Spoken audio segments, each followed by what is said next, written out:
So I used to definitely have depression and was treated for depression and took medication for depression, and have gotten to a place where I'm no longer on medication, and am pretty happy most of the time. I do have funks, and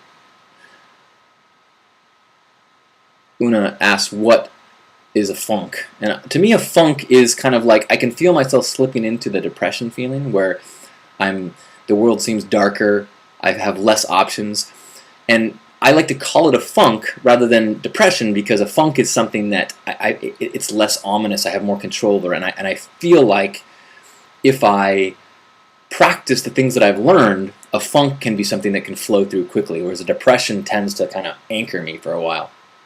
And so with practice, I feel like those things do cycle through me quickly. One of the reasons is because I now know that it is a cycle. I know that this is not a permanent thing. I used to, when I would get into depressions and funks, and they would slip and slide deeper and darker, I would start to reevaluate the world from that place. So I would start to feel like I'm a loser, I suck, and I would start to think about what I should do to fix these things. And in doing so, I would reanalyze the world from this place of darkness. And a couple things helped me to snap out of this. One is recognizing that just because the world feels this way doesn't mean it's this way. It means that's the way I'm seeing it in this moment, and this moment is temporary. One of the best ways that I can tell if I'm in a funk or slide into depression is if I start to hear myself using always and never language. I always blow it when I get these opportunities. I never finish anything I say I'm going to. I'm always the last one to do this. I never...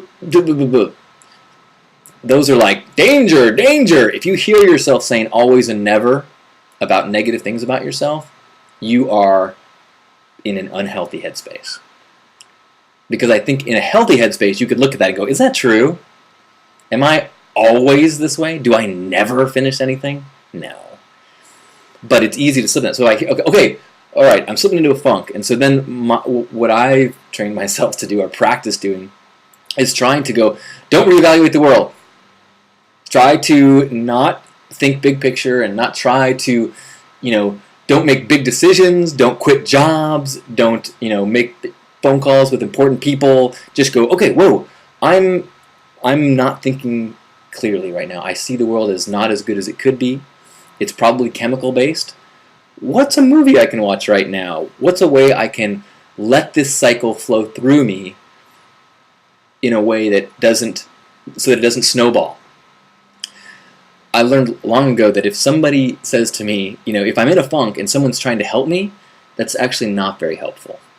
Some people it may be helpful. For me, if I'm feeling like I'm a loser and a friend of mine, well-meaning, says, oh, you know what, but you're so amazing, you got so much going on, everyone, you this, and you're handsome, and what I do, if I'm in the funk, if I'm in the depression and someone starts trying to tell me that I'm not, I dig in and start to formulate an argument for why I suck. I want to be right. And so I solidify this belief and this understanding of why I'm a loser. And so this person who's so well-meaning, trying to pull me up, and all I'm doing is like rooting myself into this darkness, and as I do it, I make the story more and bigger and bigger and bigger and bigger. Go, see what a loser I am? See? I showed you. So for me, it's a process of chilling. And then if I can, gratitude list. Reset the baseline. A lot of what we try to do on Hug Nation is just that. I try to reset the baseline and go, whoa, I have awareness. I have consciousness. There are endless gifts in the smallest things if you can do that and reset your baseline. But again, when I'm in a funk or when I'm sliding in, my process is try to limit thoughts. And then if I can, what I've been trying to do lately as I've been getting better at it is trying to go, okay, is there a specific thought? Is there a pattern? Is there something that's happening below the surface that is pulling me down, often it is a voice, one of the voices of judgment that is saying, you said you were going to do this and you didn't. You had an opportunity to do this and you missed it. You, whatever it is. And what I need to do, if I can, is look at that thought and go, okay, I recognize why I'm having this thought. I do have a desire to finish the book. I do have a desire to get in better shape. I do have a desire to write this or whatever. Now, does it serve me to keep being angry at myself and looping, having this thought repeatedly of you didn't do this, you didn't do this, you didn't do this? Because what it does is it doesn't make me do that task. It just makes me hate myself so that I do less and feel less energy. And in that place, I'm not what I can be for the world. And so it's a process, a constant process of discovering where the judging thought is and then forgiving myself. I struggle with, and I think a lot of people struggle with the thought of, okay, if I'm forgiving myself of these thoughts, then I'll never do anything. You know, I won't live up to my expectations of myself. You know, I won't realize my dreams. There's such a culture, you know, the whole motivational speaker, I watch the videos too, and I get all riled up, and yeah, I'm gonna live my best life, Oprah. Okay, Will Smith, you know, second place is the first one to lose. Never say die. Don't have a backup plan. Win, win, win. I can do it. And then, you know, the day after I've watched that video and I realize that I haven't done those things, I hate myself. So it is easy to get caught into the need to achieve and do. The challenge is forgiving yourself enough so that you can ride that balance of acting from a place of peace and not from, you don't want to be running away from judgment. You know, you want to be running towards joy. And for me, if I'm slipping into the negative place, I'm usually letting the judgment, I've fallen into the running from judgment and then allowed it to catch me.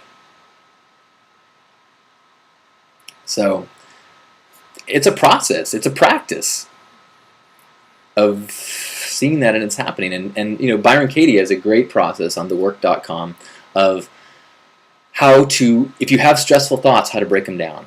There is nothing in your life that is making you unhappy. There is nothing, no circumstance is making you unhappy. It's only your thoughts about them. And you can argue with me and you can argue with yourself, but there are people who are in circumstances much worse than yours that are able to be happy. Guaranteed. So, why? What is it about the thoughts that you are unwilling to let go of? Maybe you don't even know you're having them.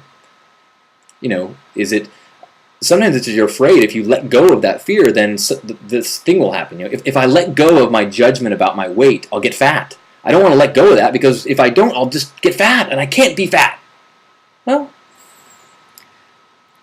would you rather be unhappy forever?